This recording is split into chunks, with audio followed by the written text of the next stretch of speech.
Today's December 6th, 2020, and in just under a month from now are the runoff Senate elections in the state of Georgia. On November 3rd, 2020, which was election day this year, the presidential election took place, but the Senate elections also took place. Most of the Senate elections, the result was decided for on election day or soon after election day. A few days after election day, every single Senate election as well as the presidential election, they'd all been decided with the exception of the two Senate races in the state of Georgia. So by the time all the Senate races were called, with the exception of the Georgia races, Republicans had 50 seats in the Senate, Democrats had 48 seats in the Senate, and Joe Biden was the president elect and Kamala Harris was the vice president elect. But the reason why the two Senate seats in Georgia had not been called yet was because in neither Senate race did any candidate get more than 50% of the votes. And the law in Georgia states that if no candidate gets 50% of the votes or more, the election has to go to a runoff election where the top two candidates from that election, from round one of the election, advance to the second round of the election. And for the special election, because there were two Senate elections this year in the state of Georgia, there was the normal election, which is the re-election of the potential re-election of David Perdue, but there's also the special election with Kelly Loeffler and Raphael Warnock, who got the top two spots in round one of the election. The reason why there was this special election, in the first place, was because of the fact that Johnny Isakson, the former senator from Georgia, retired at the end of last year, at the end of 2019, and Kelly Loeffler was appointed by Brian Kemp, the governor of Georgia, at the start of this year, at the start of 2020. Kelly Loeffler was never elected to that spot. She was never elected as senator. She was appointed as senator, and she has been in that spot since the beginning of this year. But that is why there is a runoff election for the special election. That is why we're seeing this election take place, because of the fact that she was never elected, but she was appointed this year. That is why a special election has to take place. And just a couple hours ago, the debate took place for the special runoff election between Kelly Loeffler and Raphael Warnock, the top two candidates from round one of the Senate election. In round one of the special Senate election in Georgia, Raphael Warnock got the most votes, Kelly Loeffler got the second most votes, and Doug Collins got the third most votes, but because he wasn't the top two, he didn't advance to the runoff election. And I want to talk about this debate for just a few minutes. I just want to give a basic overview. So, this debate was located in Atlanta, which is actually the capital of the state of Georgia. It is also the city with the most amount of people out of every city in the state of Georgia.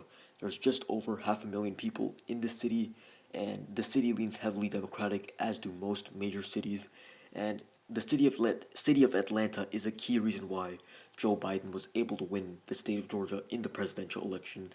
Relatively high turnout in this city, the city that leans heavily in favor of the Democrats. That city was crucial in giving Joe Biden those 16 electoral votes from the state of Georgia. So, Atlanta, Georgia is where the debate took place, probably because of the reasons I mentioned, because it's a major city, and because a lot of people are from that city. But this debate was an hour long. It took place from 7 p.m. Eastern Time to 8 p.m. Eastern Time, so it was an hour long. It wasn't that long, it wasn't as long as the presidential debates were. I believe that the presidential debates were either an hour 30 long or 2 hours long. I believe it was 90 minutes long, an hour 30 long, but I don't remember the exact amount of time those took. I just know it was longer than an hour. But this debate was just an hour long. Now, both candidates in this debate were asked many different questions, and the responses they gave were kind of underwhelming, to be honest. Both of these candidates repeated the same thing multiple times. For example, Raphael Warnock brought up Kelly Loeffler's stock trading scandal that took place earlier this year. He brought that up several times, how she traded stocks based on information she got through a private briefing, through information that wasn't available to the general public. Basically, back in January of this year, Kelly Loeffler and a few other people received information about this COVID 19 pandemic, and this information was only released to those people and not to the general public. So she knew how bad the pandemic would become, but most people didn't. And as a result, she traded certain stock companies. She traded her stocks based on that information. And because of that, a lot of people think that that's unethical. The fact that she traded her stocks based on information that most people didn't have access to. So Raphael Warnock attacked her on that several times throughout the debate, and then Kelly Loeffler throughout the debate called Raphael Warnock a socialist, a radical liberal, a couple other names here and there. these are things that Donald Trump has also said from time to time, like socialist, radical left, things like that. But both of these candidates repeated these phrases over and over again, and it got kind of repetitive in my opinion. And one thing I noticed also is even when these candidates were asked simple yes or no questions, like straight questions, a lot of the time they didn't answer the question directly, but they sidestepped the question. I saw this several times on both sides. For example, when Kelly Loeffler was asked about whether or not she thinks the results are legit, she never answered yes or no. She always went into her whole talk about Donald Trump has the right to investigate, and then investigate the results of the election and file lawsuits. She went into that whole talking point several times throughout the debate, and then at one point in the debate, Raphael Warnock was asked about court packing. If he was elected to as senator from that state, would he be fine with court packing? He didn't really answer the question. He said that that wasn't his main concern.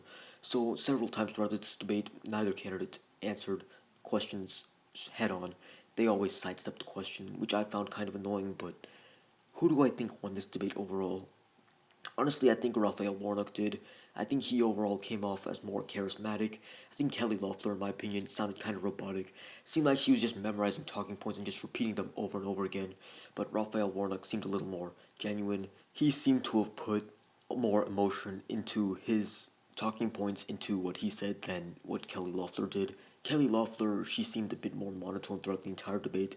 There wasn't as much emotion into her speeches, the speeches that she gave in that debate. I feel like Raphael Warnock gave more of an emotional appeal during that debate. But that is just what I think. You guys, if you guys think differently, if you guys think Kelly Loeffler won this debate, feel free to explain why in the comments. But so, in terms of the rhetoric, I'm saying that Raphael Warnock did a better job than Kelly Loeffler and overall won the debate, as in, more people will probably think positively of Raphael Warnock than Kelly Loeffler if they were previously on the edge before this debate began. But in terms of the actual substance, I don't really know which candidate won. Like I said, both candidates dodged multiple questions throughout the debate. They refused to answer certain questions with a simple yes or no question when they were asked to respond with a yes or no question. Both candidates also repeated talking points multiple times, Raphael Warnock with the stock trading scandal, and Kelly Loeffler with the claims of socialism and radical liberalism. So, in that aspect, I'm not really sure which candidate did better in terms of actual substance because both candidates, I feel like, gave an underwhelming performance in this debate in terms of the actual substance. In terms of rhetoric, I still think Raphael Warnock did a better job because, in my opinion, Kelly Loeffler just came off as more robotic. It seemed like she was just repeating talking points she memorized, but Raphael Warnock came off as a bit more genuine, came off as a bit more. He was willing to put more emotion into his speeches than Kelly Loeffler was willing to do so. So I think from that aspect, Raphael Warnock convinced more people. From that aspect, I think Raphael Warnock won the debate, but regardless, this Senate race is going to be very close. The runoff election for the special Senate election in the state of Georgia, it's going to be a very close match between Kelly Loeffler and Raphael Warnock. I talked about this in my video a couple days ago talking about the Georgia Senate elections, the runoff elections, where I especially talked about the special election, and in that video I gave my prediction that Raphael Warnock would narrowly win, but Kelly Loeffler does have a chance of winning. Georgia has historically been more conservative than many other states, and up until this year, Georgia was a stronghold for the presidential election for the Republicans. Republicans up until this year could always depend on winning the state of Georgia for the past few decades. Before 2020, the last time a Democrat won the state of Georgia in the presidential election was in 1992 when Bill Clinton won that state. Even when he won re-election easily in 1996, though, he still lost the state of Georgia then.